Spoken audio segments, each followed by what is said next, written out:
c'est que je vous propose 4 critères. 4 critères évidents, simples, pour savoir si vous êtes oui ou non dans une relation toxique. Le premier critère, on le ressent souvent à la rencontre et puis après on l'oublie un petit peu, c'est le critère de l'intuition. Notre intuition nous dit qu'il y a quelque chose qui déconne, il y a quelque chose qui ne va pas. Mais on ne l'écoute pas. Pourquoi? Eh bien parce qu'il y a des contre-signaux, des signaux contre-intuitifs qui viennent brouiller les pistes, comme, je sais pas, la personne nous dit qu'elle nous aime, comme l'attention qu'elle nous porte, etc. Il y a des endroits où on sent que ça va pas, mais globalement, on n'a pas grand-chose à reprocher. Et puis, sur quoi se baser vraiment? Il n'y a rien de rationnel et on a du mal. Et parfois, en plus de ça, notre intuition nous joue des tours. Si vous voulez en savoir plus, j'ai fait une vidéo à ce sujet sur ma chaîne YouTube. Vous pouvez aller la voir sans aucun problème. Bon, ça c'est le premier critère. Le deuxième critère, c'est un critère qui est un petit peu plus explicite, que l'on peut voir plus facilement. C'est lorsque la personne remplace la proposition par l'exigence. En effet, quand on est dans une relation où on cherche à s'harmoniser les uns avec les autres, eh bien on ne va pas exiger quelque chose de l'autre, mais on va proposer à l'autre de vivre quelque chose. Et même la notion de fidélité, pour moi, n'est pas quelque chose qu'on peut exiger de l'autre, c'est quelque chose que l'on peut offrir à l'autre, ce qui n'est pas tout à fait la même chose. Donc vous pouvez exiger ce que vous voulez de la part de l'autre, mais si vous faites ça, vous rentrez dans une relation de type enfermement. Vous enfermez l'autre. Après, vous pouvez convenir les deux, que voilà, la fidélité c'est quelque chose qui vous convient, mais vous ne l'exigez pas. C'est quelque chose que vous proposez et l'autre va accepter ou pas. Alors, il y a d'autres exemples par rapport à ça. Il y a aussi comment on organise un week-end. Il y a aussi, je sais pas, qu'est-ce qu'on fait par rapport à la famille, etc. Bref. Toutes ces choses-là, pour moi, quand on est deux personnes, et deux personnes qui sont sur un pied d'égalité en termes de décision, eh bien, on n'exige pas quelque chose de l'autre, on n'impose pas quelque chose à l'autre, on propose. Et il y a une grosse différence entre les deux. Donc ça, c'est le deuxième critère.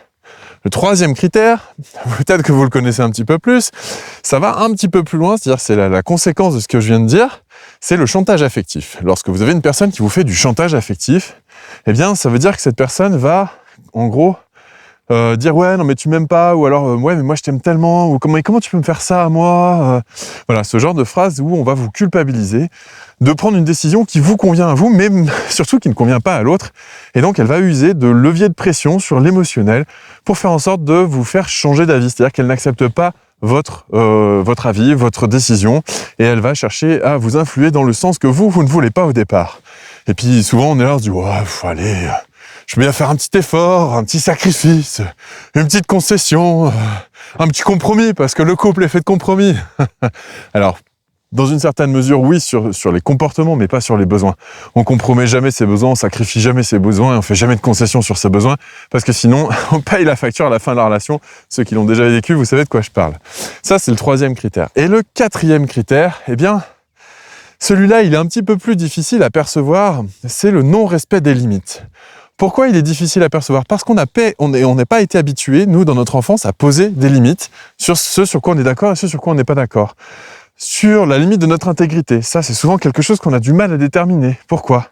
Parce que dans notre enfance, on a été dans la suradaptabilité. On a été dans le je t'aime si. Si vous suivez mes vidéos depuis longtemps, vous savez de quoi je parle. Sinon, je vous invite à aller regarder les autres chaînes, les autres vidéos de la chaîne YouTube, ou même que vous pouvez trouver éventuellement sur la page Facebook. Bref. Donc, quand on est dans l'enfance, on cherche à plaire à ses parents, on est dans une forme de conformité. Et donc, on est dans un je t'aime si, aux dépens de ses propres limites. Donc, on n'apprend pas à affirmer ses limites. Or, une fois arrivé à l'âge adulte, pour pouvoir être en interaction satisfaisante avec une autre personne, la notion de limite est fondamentale. Des fois, c'est possible, des fois, c'est pas possible. C'est un petit peu comme la porte de votre maison. Des fois, vous l'ouvrez, vous invitez des gens, et puis des fois, elle est fermée, même à vos invités, parce que vous êtes fatigué, vous êtes en train de dormir, et donc, non. Il y a certains moments, vos amis, vous n'avez pas spécialement envie de les voir. Ou c'est pas le moment de les voir, même si vous en avez envie, parce que vous êtes en train de travailler, parce que vous êtes en train de faire autre chose, tout simplement. Ou vous êtes en réunion de famille, et donc, non, vos amis sont pas disponibles, vous n'êtes pas disponible pour vos amis à ce moment-là. Donc, vos limites à vous, elles sont variables. Elles sont pas tous les jours pareilles. Il y a des choses, des fois, vous pouvez accepter, puis des choses, vous n'avez pas envie d'accepter. Et ça fluctue tous les jours en fonction de vos humeurs, de votre état d'esprit. Simplement, le problème, c'est que l'autre ne peut pas le deviner. Donc, c'est à vous de les énoncer.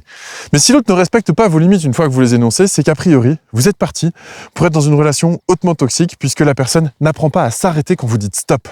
Et ça, c'est super important pour une notion de respect. C'est-à-dire que je crois qu'on peut accepter beaucoup de choses dans une relation amoureuse, on peut accepter beaucoup de choses par amour, mais que l'autre n'entende pas la limite lorsqu'on l'énonce, ça, pour moi, c'est la base de la violence conjugale. C'est une violence psychologique et après ça peut donner une violence physique, surtout s'il y a les autres paramètres qu'on a évoqués dans cette vidéo. Voilà, j'espère que cette vidéo vous a plu, j'espère que ces 4 critères vous permettront de définir si vous êtes dans une relation toxique ou pas. Et à partir de là, écoutez, si vous voulez aller plus loin, il y aura un lien autour de cette vidéo. Je vous en prie, cliquez si ça vous intéresse pour pouvoir en connaître un petit peu plus sur les relations amoureuses. Je vous souhaite une excellente fin de journée et je vous dis à très bientôt pour une prochaine vidéo. Ciao!